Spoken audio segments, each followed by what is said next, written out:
Dear students and friends, आज हम लोग पढ़ेंगे ऑर्डर एंड मोलिकुलरिटी।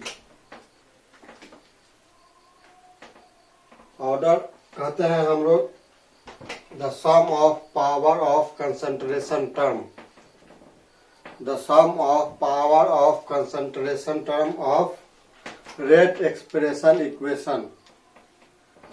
ऑर्डर हम लोग कहाँ से निकाल सकते हैं? रेट एक्सप्रेशन इक्वेशन से, not from balanced and unbalanced chemical equation.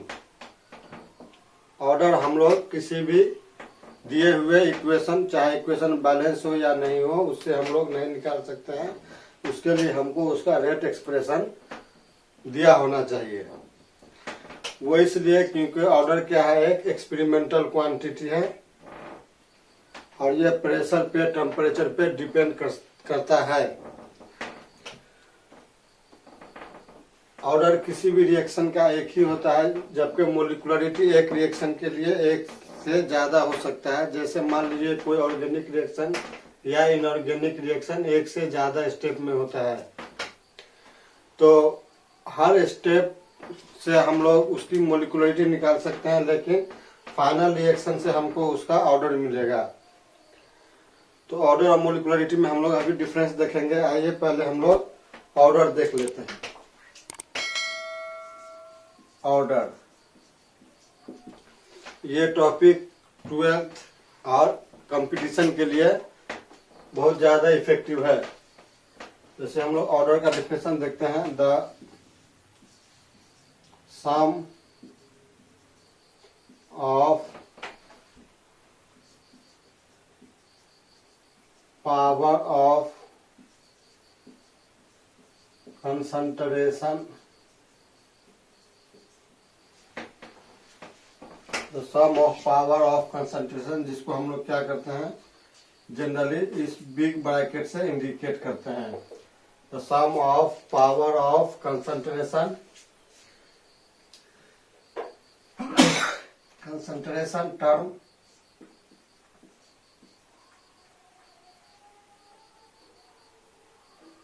the sum of power of concentration term from rate expression equation।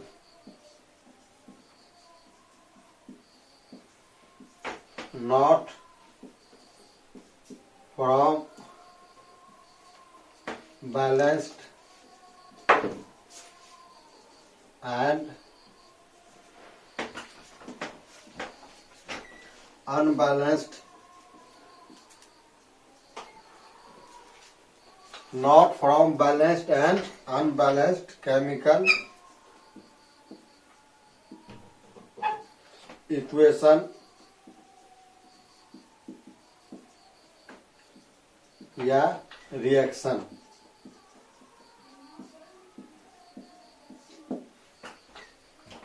Order के लिए हमको क्या ध्यान रखना होगा? यहाँ पे sum of power of concentration term, ठीक है, किसका? Rate expression equation. Rate expression equation से इस कंसंट्रेशन टर्म का जो पावर होगा वही हमारा क्या हो जाएगा? ऑर्डर हो जाएगा।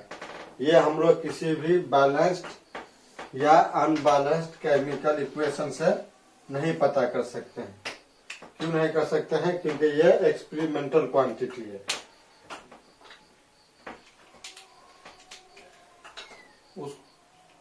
उसको हम लोग आगे लिख लेंगे। पहले हम क्या करते हैं, इससे एक एग्जांपल से समझ लेते हैं। जैसे देखिए, मान लीजिए यहाँ पे कोई रिएक्शन है 2A प्लस 4B,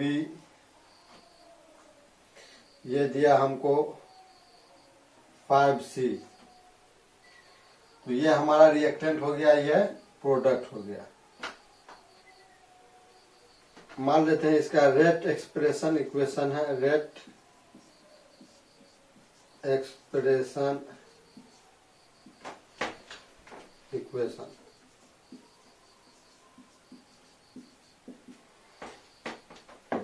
देखिए ये कहाँ पे लेते हैं हम लोग, terms from rate expression equation of reactant. किसका लेते हैं हम लोग, रिएक्टेंट का, not of product.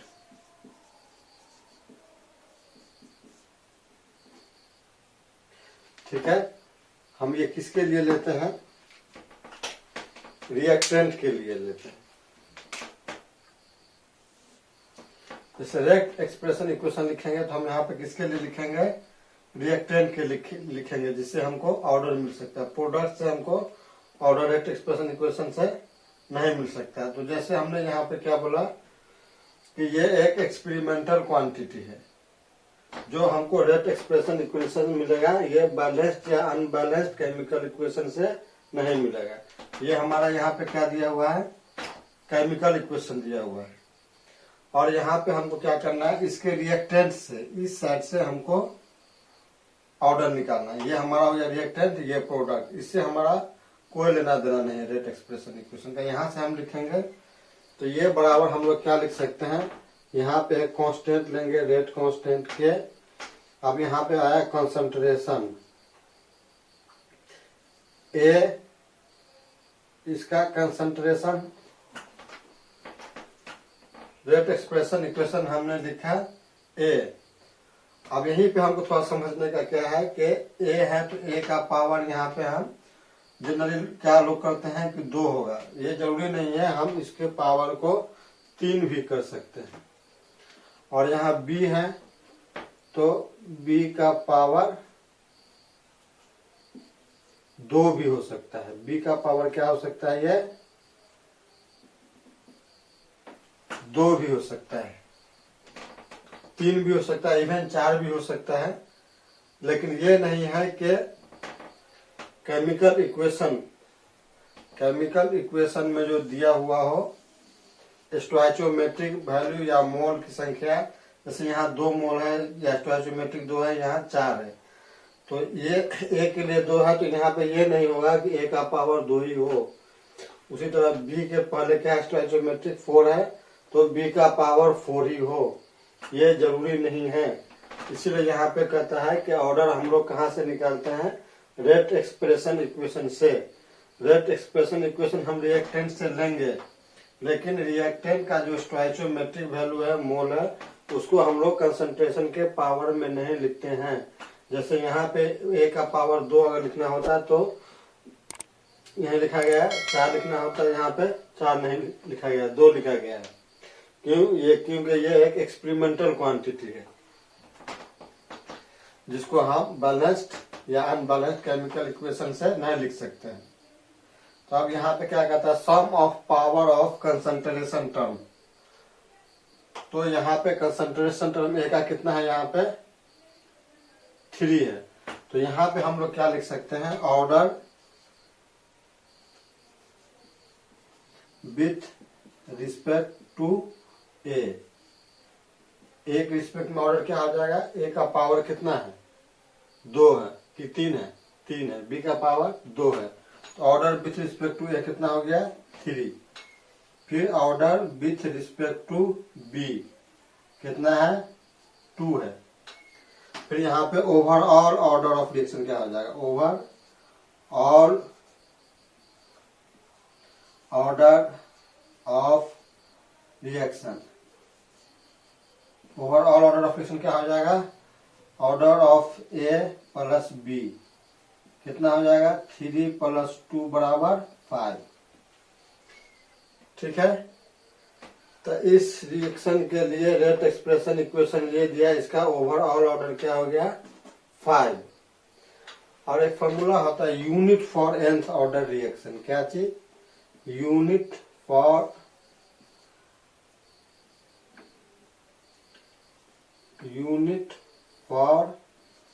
nth order reaction. Unit for nth order reaction बराबर होता है लीटर का पावर n-1 मोल का पावर 1 - n सेकेंड इनवर्स। जहाँ पे ये n क्या है, वेयर n बराबर है order of reaction, where n equal to है न order of reaction.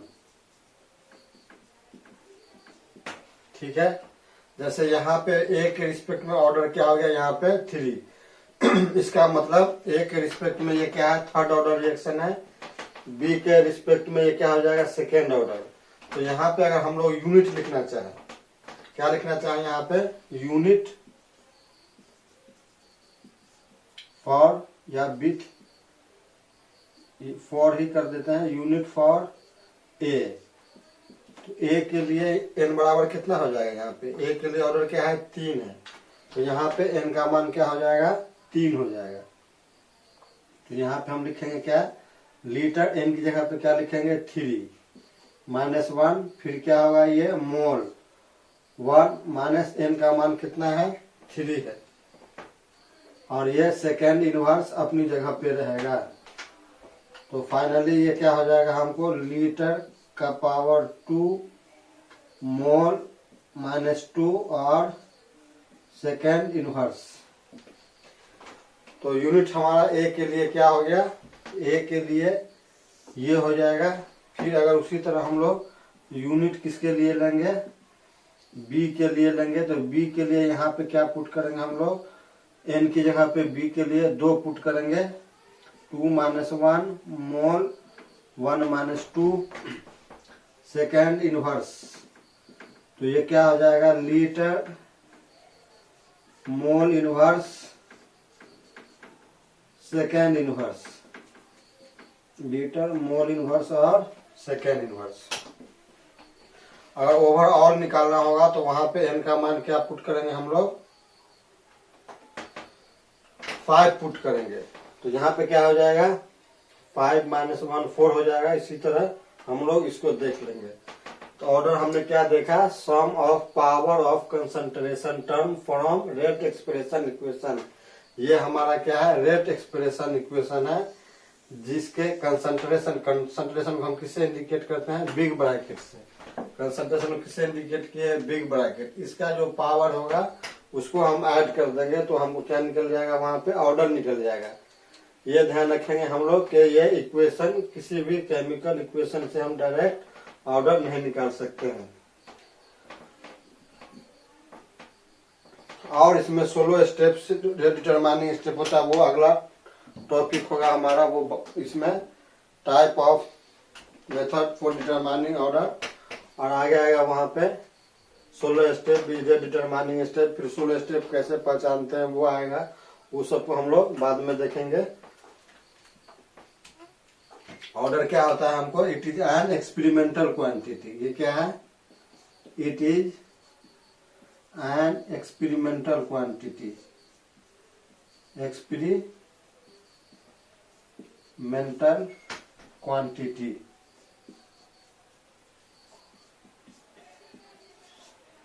Experimental quantity means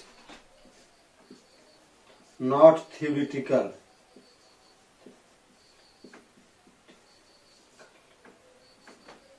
ये क्या है, एक्सपेरिमेंटल क्वांटिटी है, not theoretical, hence depends on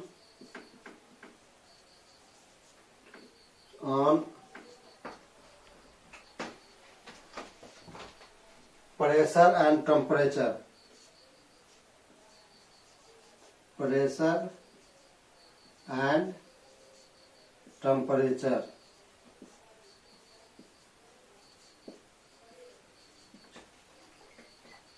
जबकि आप मोलिकुलरिटी को देखिएगा तो मोलिकुलरिटी क्या होता है, वो एक्सपेरिमेंटल नहीं होके वो थ्योरेटिकल क्वांटिटी होता है। इसीलिए मोलिकुलरिटी क्या होता है, प्रेशर और टेम्परेचर पे डिपेंड नहीं करके इंडिपेंडेंट होता है। उसके बाद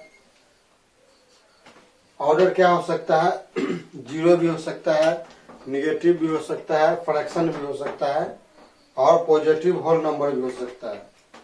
जबकि मोलिकुलरिटी जीरो, निगेटिव और फ्रैक्शन नहीं हो सकता है, क्योंकि मॉलिक्यूल जो कंबाइन करता है वो फ्रैक्शन निगेटिव या जीरो में नहीं करता है। वो सिर्फ पॉजिटिव होल नंबर हो सकता है।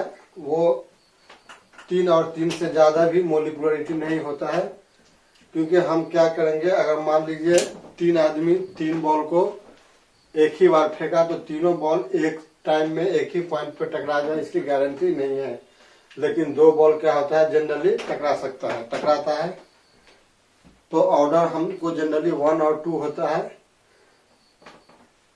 3, 4, 5 भी होता है, लेकिन मोलिकुलरिटी जनरली 1 और 2 ही होता है। 3 या 3 से ज्यादा नहीं हो सकता है, क्योंकि 3 या 4 मॉलिक्यूल को अगर हम एक साथ या बॉल को फेंके तो चारों एक जगह टकरा जाएंगे, कोई जरूरी नहीं है। वो हम क्या बोलने का मतलब यहाँ पे है कि ऑर्डर और मोलिकुलरिटी को हम लोग आपस में एक साथ समझने की कोशिश कर रहे हैं। इट में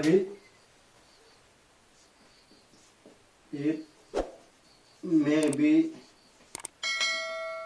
negative,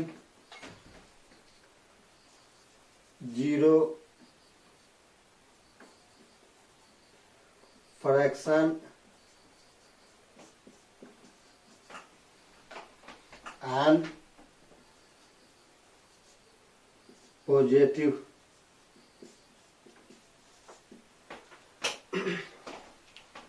ये क्या हो सकता है, ऑर्डर हमको निगेटिव भी हो सकता है, जीरो भी हो सकता है, फ्रैक्शन भी हो सकता है और पॉजिटिव भी हो सकता है। लेकिन मोलिकुलरिटी क्या होगा, निगेटिव, जीरो और फ्रैक्शन नहीं होगा। अब यहाँ पे रिएक्शन 2 तरह का होता है, एक होता है सिंपल रिएक्शन और एक होता है कॉम्प्लेक्स रिएक्शन। तो सिंपल रिएक्शन जनरली एक ही स्टेप में हो जाता है और वहां पे क्या होता है, ऑर्डर और मोलिकुलरिटी सेम होता है, जनरली होता है। लेकिन कॉम्प्लेक्स रिएक्शन, यहाँ पे कॉम्प्लेक्स रिएक्शन का मतलब है वैसा रिएक्शन जो एक से ज्यादा स्टेप में हो। तो कॉम्प्लेक्स रिएक्शन के लिए ऑर्डर और मोलिकुलरिटी लगभग नहीं ही इक्वल होता है, क्योंकि कॉम्प्लेक्स रिएक्शन जो होता है अदर देन 1 स्टेप में होता है। तो उसके हर स्टेप का, मान लीजिए कोई रिएक्शन यहाँ पे 3 स्टेप में हुआ, 1 स्टेप, 2 स्टेप, 3 स्टेप, तो इसका जो प्रोडक्ट बनेगा फिर इसका प्रोडक्ट बनेगा, तो उसके हर स्टेप का क्या होगा, मोलिकुलरिटी अलग अलग होगा। लेकिन उस होल रिएक्शन का ऑर्डर एक ही होगा, लेकिन मोलिकुलरिटी क्या होगा, चेंज होगा। जैसे हम लोग E1 रिएक्शन पढ़ते हैं या SN1 रिएक्शन पढ़ते हैं, या वैसा कोई भी रिएक्शन जिसमें रीअरेंजमेंट की पॉसिबिलिटी होती है, जो मोर देन 1 स्टेप में होता है कॉम्प्लेक्स रिएक्शन, उसमें क्या होगा, ऑर्डर और मोलिकुलरिटी से नहीं होगा। लेकिन वो कोई भी सिंपल रिएक्शन जो एक ही स्टेप में हो जाए तो उसमें ज्यादातर पॉसिबिलिटी होती है कि ऑर्डर और मोलिकुलरिटी सेम हो। तो अभी हमने ऑर्डर के लिए यहाँ पे देखा, इसका ये डिफिनेशन, ये एग्जाम्पल। अब ये क्या है, एक एक्सपेरिमेंटल क्वांटिटी है, इसीलिए ये क्या होगा, प्रेशर और टेम्परेचर पे डिपेंड करेगा। जबकि मोलरिटी क्या होता है, टेम्परेचर और प्रेशर पे इंडिपेंडेंट होता है।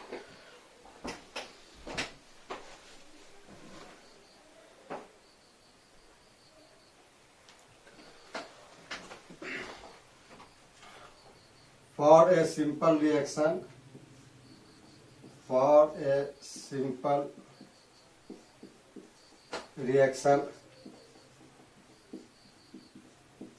सिंपल रिएक्शन बोलते हैं reaction which occurs in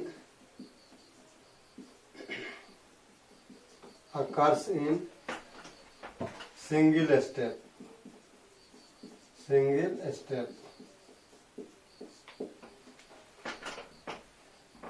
For a simple reaction, generally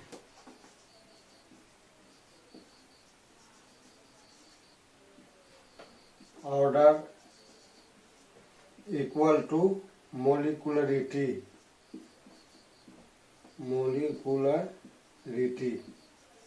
molecularity क्या है, इसको हम लोग देखेंगे। मोलिकुलरिटी होता है the number of molecules present in reactant side which take part in chemical reaction. जितना भी मॉलिक्यूल्स रिएक्टेंट साइड में होगा किसी भी रिएक्शन में, बैलेंस्ड केमिकल इक्वेशन रिएक्शन में, वही उसका क्या कहलाएगा, मोलिकुलरिटी। तो इसको हम लोग जस्ट देखेंगे ऑर्डर के बाद। तो क्या कहता है यहाँ पे, सिंपल रिएक्शन, जो वैसा रिएक्शन जो क्या होता है एक ही स्टेप में हो, अकर्स इन सिंगल स्टेप। तो इसके लिए क्या होगा, ऑर्डर इक्वल हो जाएगा किसके, मोलिकुलरिटी के लिए।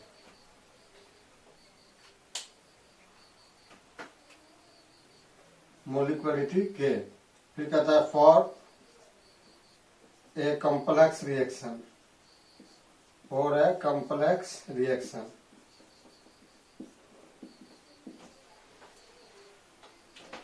कॉम्प्लेक्स रिएक्शन बोलते हैं रिएक्शन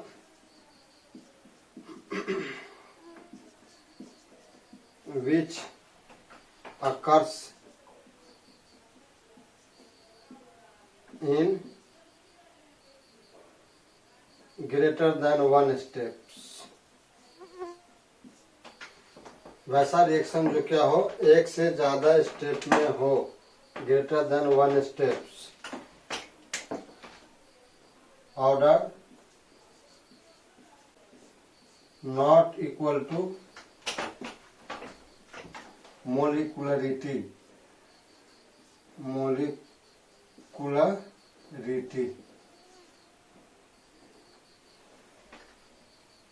ठीक है। अब जैसे मान लीजिए हम एक रिएक्शन ले लेते हैं,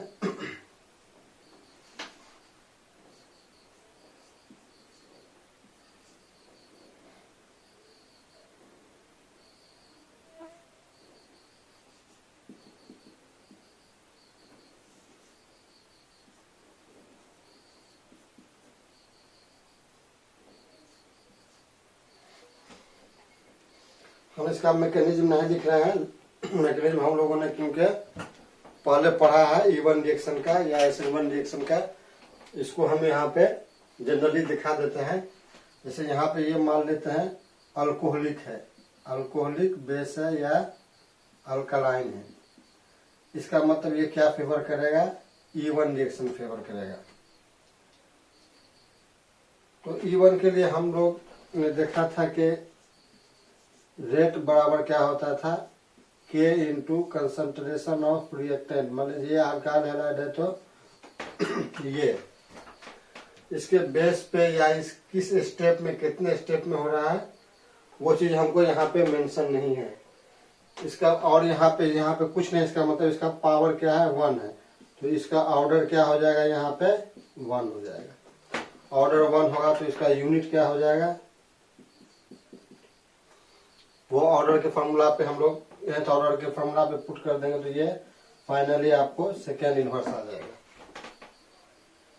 तो हम यहाँ पे कहा किस में ले रहे हैं, अभी हम लोग एक कॉम्प्लेक्स रिएक्शन का एग्जांपल देख रहे हैं। लेकिन इसको आप स्टेप बाय स्टेप अगर लिखिएगा तो हम लोग ने पाया था E1 के मैकेनिज्म में कि पहले क्या होता है, यहाँ के बाद ये क्या बनेगा, हमको एक प्रोडक्ट बनेगा, यहाँ पे एक इंटरमीडिएट बनेगा। तो ये हुआ हमको क्या, एक स्टेप हुआ। लेकिन यहाँ पे रिएक्टेंट कितना है, 2 है। तो इस ओवरऑल रिएक्शन के लिए ऑर्डर हमारा क्या है, 1 ही है। लेकिन अगर इस स्टेप के बाद हम इसका अगला स्टेप देखेंगे तो अगला स्टेप हमारा क्या होगा, ये 1 डिग्री से 2 डिग्री यहाँ पे आएगा। वो कैसे होगा शिफ्ट, वो हम लोगों ने कहा देखा था, E1 रिएक्शन में देखा था। फिर उसके बाद क्या होगा, 2 डिग्री से शिफ्ट होकर के ये कहा जाएगा, हमको 3 डिग्री पे जाएगा। 3 डिग्री पे आया ये। अब यहीं पे क्या होगा, ये अगर बेस यहाँ पे हम डालेंगे OH माइनस बेस, तो यहाँ से एसिडिक हाइड्रोजन को हटा करके ये क्या करेगा, यहाँ पे हमको अल्कीन बना देगा। क्या बन जाएगा, यहाँ पे अल्कीन बन जाएगा। मान लेते यही अल्कीन बना। तो यहाँ पे इस स्टेप के लिए ये क्या हो गया, फर्स्ट स्टेप। फर्स्ट स्टेप के लिए हमको मोलिकुलरिटी कितना हो जाएगा, यहाँ पे molecularity number of molecules present in reactant side. तो यहाँ से यहाँ तक जाने में हमारे रिएक्टेंट साइड में क्या है, एक NaOH है और एक ये चीज है। तो इसका मोलिकुलरिटी कितना हो जाएगा, 1 + 1 = 2। लेकिन इसका ऑर्डर क्या रहेगा, हमको 1 ही रहेगा, क्योंकि कोई भी इवन रिएक्शन जो होता है इसका रेट एक्सप्रेशन इक्वेशन ये है, सिर्फ अल्काइल हैलाइड पे डिपेंड करता है, तो इसका ऑर्डर 1 ही होगा। लेकिन मोलिकुलरिटी देखिएगा आप कि ये चेंज होता जाएगा। ये फर्स्ट स्टेप के लिए। अगर इस सेकेंड स्टेप के लिए देखिएगा तो क्या होगा, सेकेंड स्टेप के लिए इसका मोलिकुलरिटी कितना हो जाएगा, 1, क्योंकि इसके रिएक्टेंट साइड में एक ही मॉलिक्यूल है। फिर अगर यहाँ पे थर्ड स्टेप के लिए देखिएगा, थर्ड स्टेप के लिए मोलिकुलरिटी कितना हो जाएगा, 1 हो जाएगा। लेकिन फिर इसके इस फोर्थ स्टेप में आ जाइए आप। फोर्थ स्टेप में रिएक्टेंट क्या है, ये और ये OH- है यहाँ पे। तो इसके लिए यहाँ पे ये क्या हो जाएगा, मोलिकुलरिटी 2 हो जाएगा। तो हम लोगों ने क्या देखा कि कॉम्प्लेक्स रिएक्शन के लिए जो ग्रेटर देन 1 स्टेप में होता है मेनली, उसके लिए order not equal to molecularity. जैसे इस होल रिएक्शन के लिए क्या हो रहा है, ऑर्डर हमारा 1 ही है, लेकिन मोलिकुलरिटी क्या हो रहा है, चेंज हो रहा है। किसी स्टेप में 2 हो रहा है, किसी में 1, किसी में 1 फिर 2।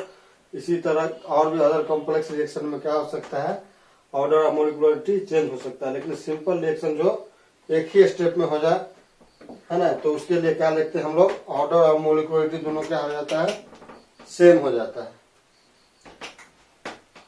तो हम लोग